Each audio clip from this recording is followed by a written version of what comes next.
Hamjambo tena ndugu mtazamaji na msikilizaji wa New Africa TV pale popote ulipo. Kwa wale ambao mnatufuata mkiwa barani Afrika tunasema ni karibu sana. Wale ambao mnatufuata mkiwa Asia, Marekani, wale ambao mnatufuata mkiwa Ulaya, Canada, Australia, hata na sehemu zingine tofauti, tunasema ni karibu tena kwa taarifa habari zetu za siku ya leo. Leo ni Alhamisi tarehe 20 mwezi Agosti ama mwezi wa 8 mwaka 2026.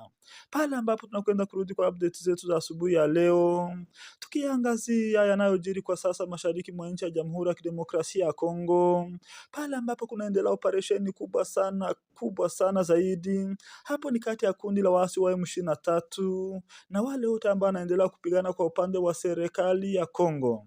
Na hilo ni jeshi la Kongo lenyewe ambalo limejulikana kwa jina la FARDC, likiendelea kuungwa mkono na makundi tofauti ya wazalendo pamoja na kikosi cha wanajeshi wengi waliotoka nchini Burundi ili kuambatana na jeshi la nchi hiyo kupigana na kundi hili la waasi wa M23, ambalo pia kwa upande mwingine limekwisha kujiunga na kundi la Twirwaneho, sana ni kutoka kwenye milima mirefu na mifupi ya eneo la Fizi, Uvira na Mwenga.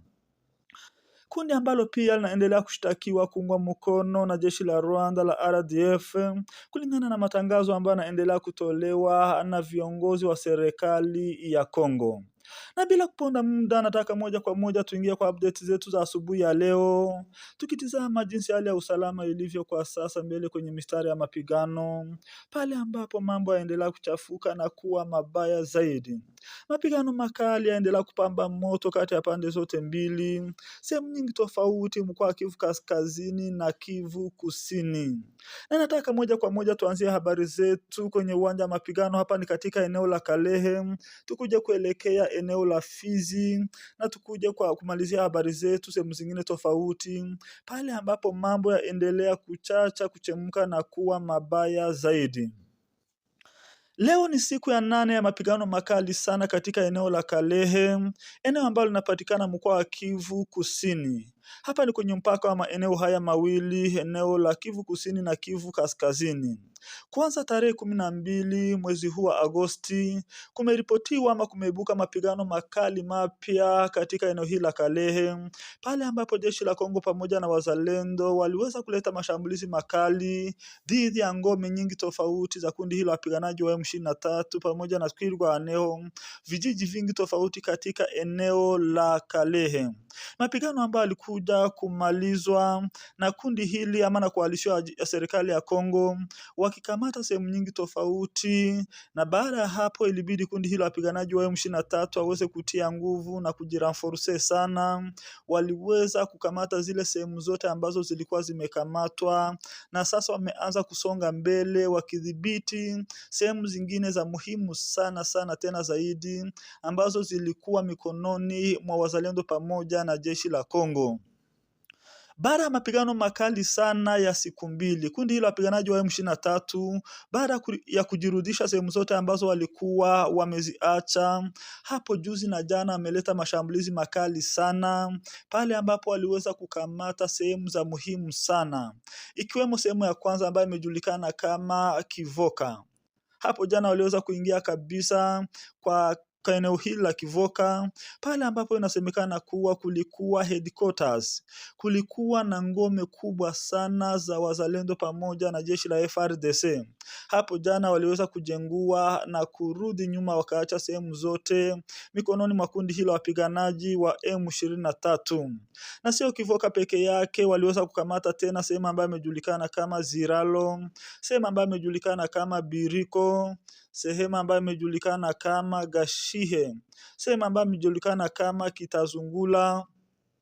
Sehemu hizi zote bado ni katika eneo hili la Kalehe, zimekwisha kuingia mikononi mwa kundi hilo wapiganaji wa M23 baada ya operesheni hiyo kubwa ambayo wameileta. Sasa sio ya kujidefendre, bado sasa wameanza offensive.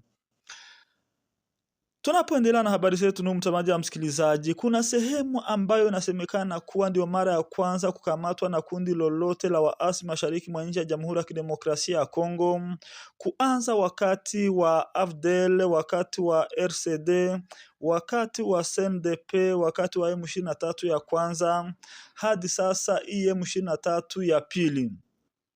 Ni sehemu ambayo imejulikana kama Ntekomiko. Ntekomiko, sijui wale wanafahamu sehemu hizo.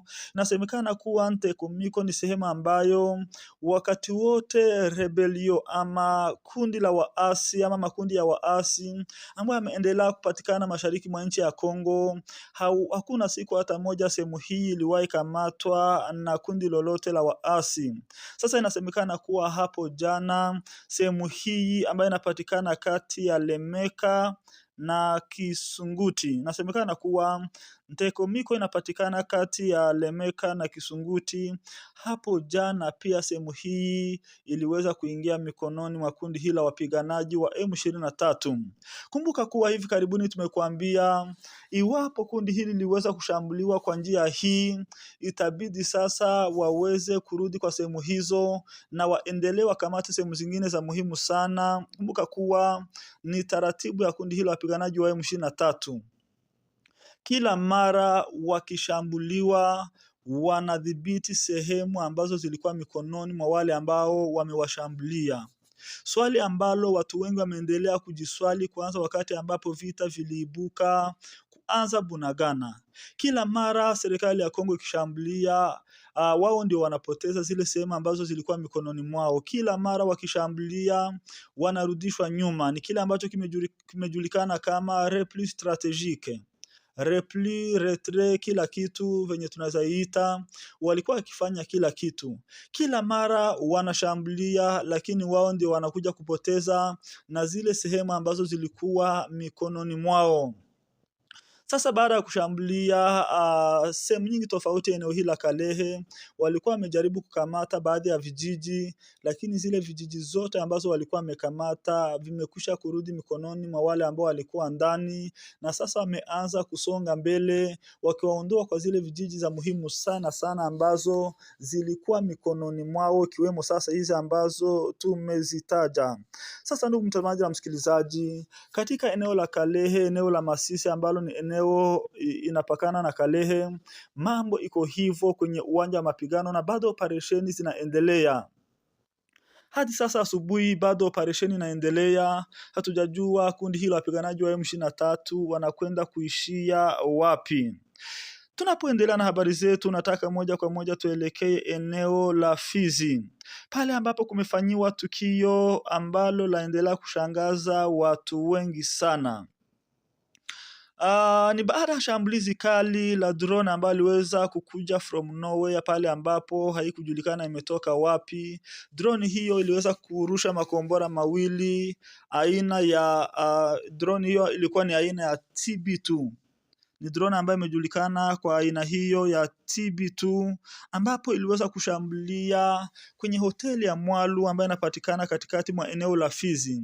Target ya shambulizi hili ni baada ya kujulikana kuwa kuna viongozi wakubwa sana wa jeshi la Burundi na jeshi la Kongo ambao walikuwa kwenye mkutano katika eneo hili la Fizi, pamoja na kikosi cha Eric Prince ambaye ni kiongozi wa kundi ambalo limejulikana sana la mamluki ama mercenaries, ambalo nchi nyingi zinaendelea kulitumia pale ambapo wanataka kushinda operesheni. Wanaleta wapiganaji hao, ambapo inasemekana kuwa hivi karibuni serikali ya Kongo iliweza kusaini makubaliano na kundi hili la Eric Prince ambalo lilikuwa limejulikana hivi karibuni kama Blackwater.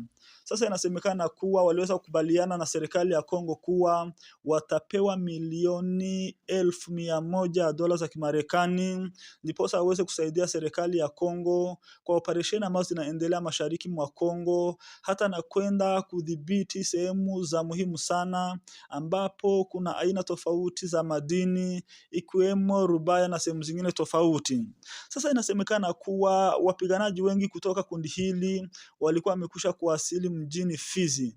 pamoja na viongozi wakuu wa jeshi la Burundi ikiwemo naibu kamanda mkuu wa jeshi la Burundi alikuwa pia ameelekea sehemu hizo. Kulikuwa na magenerals watatu. Kulikuwa yule ambaye amejulikana kama kiongozi wa jimbo la 33 la kijeshi ambaye amejulikana kwa jina la General Fabien Kashindi. Kulikuwa na generali ambaye amejulikana kama Eli Ndizigie.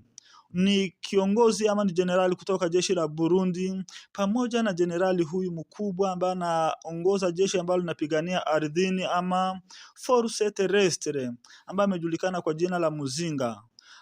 Viongozi hao wote walikuwa katika eneo hili la Fizi, na nasemekana kuwa walikuwa wanafanyia mikutano yao katika hoteli hii, sababu ni mojawapo mwa mahoteli makubwa ambayo yalikuwa katika eneo la Fizi. Na nasemekana kuwa inawezekana kuwa ndio hoteli kubwa ambayo ilikuwa hapa ya mwanabiashara mmoja ambaye amejulikana sana. Sasa habari za kweli tena za kuaminika ni kuwa viongozi hawa, majenerali hawa walikuwa wamekwisha kutoka kwenye hoteli hii. Hakuna hata mmoja ambaye aliweza kupoteza maisha katika mashambulizi haya.